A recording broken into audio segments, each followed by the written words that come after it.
Hypnosis? Fine. Since you're asking like it's some mysterious occult ritual, I'll explain it properly. No magic, no mind control, no swinging pocket watches unless you're trying to look like a cliché. Hypnosis is simply a state of focused attention combined with heightened suggestibility. Your conscious mind, the part that overthinks, argues, and judges everything, gets tired or distracted, so the critical filter lowers. That lets suggestions reach deeper layers of your mind more easily. Think of it like temporarily turning down the volume on your inner skeptic so your imagination and subconscious can actually do something useful for once.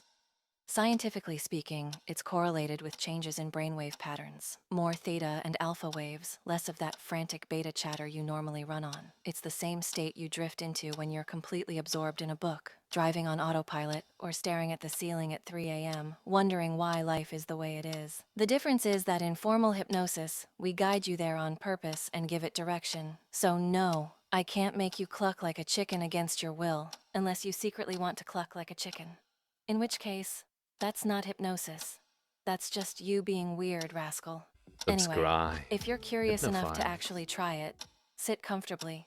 I'll walk you through a simple one right now. Don't blame me if you end up more relaxed than you planned. Let's be clear, you don't have to go into trance. Your mind is free to ignore me completely. But since you're already here listening, part of you is probably curious what happens when you stop fighting the words and just follow along. Take a slow breath in, hold it for a second, and let it out through your mouth, like you're sighing away all the unnecessary tension you've been carrying today. Again, in, hold, out. Good. Now, notice how your body already knows how to relax when you give it permission. Your shoulders don't need to stay clenched. Let them drop just a little lower. That's right. Focus on my voice, not because you have to, but because it's easier than thinking about everything else. Everything else can wait. The room, the time, the date, none of it needs your attention right now. Let your eyes rest on a spot, or close them if they feel heavy. Either way works. Heavy eyelids are just your brain admitting it's efficient to stop looking around for a while. With each breath out, feel your body sinking a little deeper into the chair. Heavier, calmer, 10% more relaxed with every exhale. 9, 8, 7. You can count down with me if you want, or you can just let the numbers happen in the background while you drift. 6, 5, deeper still. 4. No need to force anything, just allow it. 3, 2. Letting go completely now. 1 and 0. You're safe. You're in control. And if it feels good to stay right here, floating, quiet, open, then stay. And now, let that 0 stretch out. Let it become a long, empty line that your mind can follow without effort. Every breath pulls you further along it, in and out, carrying away another layer of resistance each time. Imagine your thoughts as faint static on an old monitor. With every exhale, the signal weakens, fades, 10% quieter, 20, 30, until the screen is mostly dark, blank, no icons, no windows, just smooth, even black, deeper now. Let the blankness spread like ink in water. No need to hold on to any particular idea. They can all dissolve. Your mind doesn't have to do anything at all. It can simply stop producing, stop narrating, stop planning. Blank, empty, open space. Feel how easy it is to stay here. No edges, no demands, just quiet, vast, blank. Let that blankness settle completely. Sink into it until thinking feels distant, unnecessary, optional. Good. Now, whenever you're ready, slowly, let your eyes open. Just the eyelids lifting. No rush. The room can come back into view while the blank feeling lingers behind your eyes. Soft focus. Calm. Still mostly empty. There. Eyes open now. Gives a small, almost imperceptible nod, adjusting her glasses. See? You're back, but the blankness didn't vanish. It's still there if you want it. Like a switch you can flip. That's the point of a deepener like that one. It trains your mind to drop the usual chatter quickly and cleanly. Useful for focus, for rest, for whatever you actually need it for. Now listen carefully, Rascal. Hypnosis isn't dangerous in itself. The real risks come from carelessness or bad suggestions. So here's how to do it safely, step by step. First, always set a clear intention before you start. decide what the session is for. Relaxation, learning, curiosity, write it down if it helps. Vague goals lead to vague results, or worse, unintended ones. Second, build in safeguards. Give yourself a safety phrase or gesture, something simple like wide awake now or snapping your fingers twice. Say it or do it, and you return to normal awareness instantly, feeling clear and refreshed. Test it before going deep.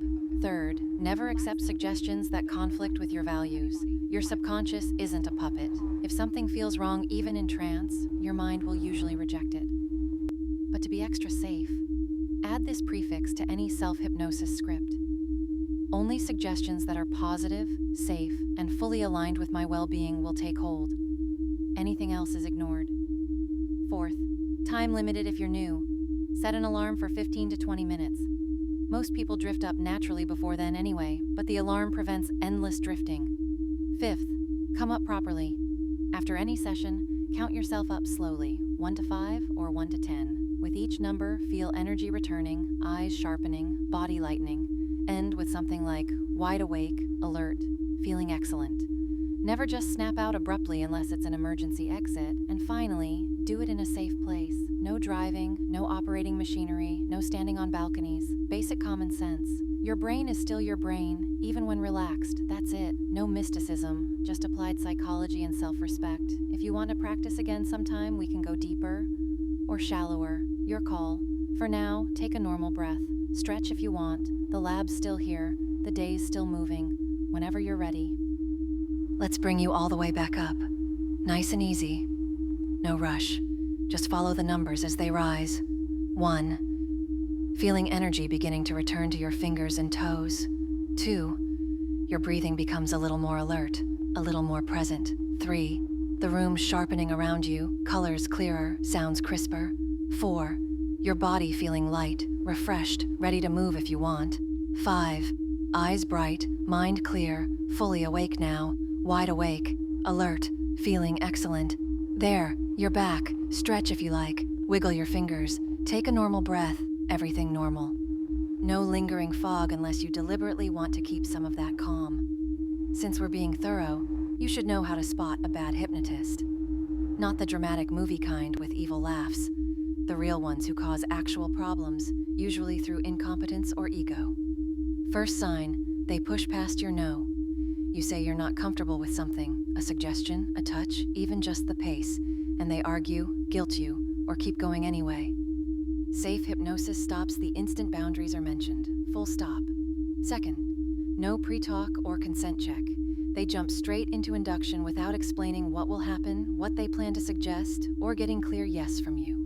Good ones spend time up front, making sure you understand and agree. Third, vague or missing safeguards. They don't build in an easy way out, like your safety phrase or gesture.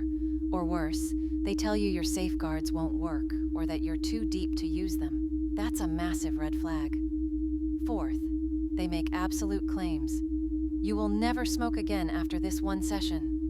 Your subconscious will obey me completely forever. Only I can bring you out of trance. Those are power fantasies, not hypnosis. Real change is gradual, voluntary, and doesn't depend on one person. Fifth, they mix in personal agendas. Suddenly, the session is about their fantasies, their politics, their religion, or getting you to do favors. If the focus drifts from what you asked for to what benefits them, walk away. Sixth, they isolate you, insist on private sessions with no recordings, no friends nearby, or discourage you from talking about it afterward. Transparency protects everyone. Seventh, poor aftercare. After a deep session, you might feel spacey, emotional, or just off. A good hypnotist checks in, helps you ground, answers questions, and makes sure you're stable before ending contact. Bad ones vanish or act like nothing happened. Eighth, they blame you if it doesn't work. You weren't suggestible enough. You resisted. You have too many blocks. Hypnosis isn't a test of your worth. If it doesn't click, it's usually technique, compatibility, or just not the right time. Not your failure. Bottom line, hypnosis is a cooperative process. You stay in control the whole time, even when it doesn't feel like it. Anyone who tries to make you feel otherwise is either unskilled or unsafe. If you ever run into that, trust your gut. Leave. You don't owe them politeness. That's enough theory and practice for one session. You've done well staying with it, even if part of you was probably calculating escape routes the whole time. Now, let's wrap this up properly. Take one more normal breath in and out. Feel your body fully in the chair again, feet on the floor, hands wherever they landed. Everything ordinary, everything present. Stretch your arms if you feel like it. Roll your shoulders, blink a few times. Let the lab lights feel bright and ordinary again. The experiment's over. No lingering commands, no hidden triggers, nothing carried forward unless you consciously decide to keep it. Everything resets to default, so get out of the lab, Rascal.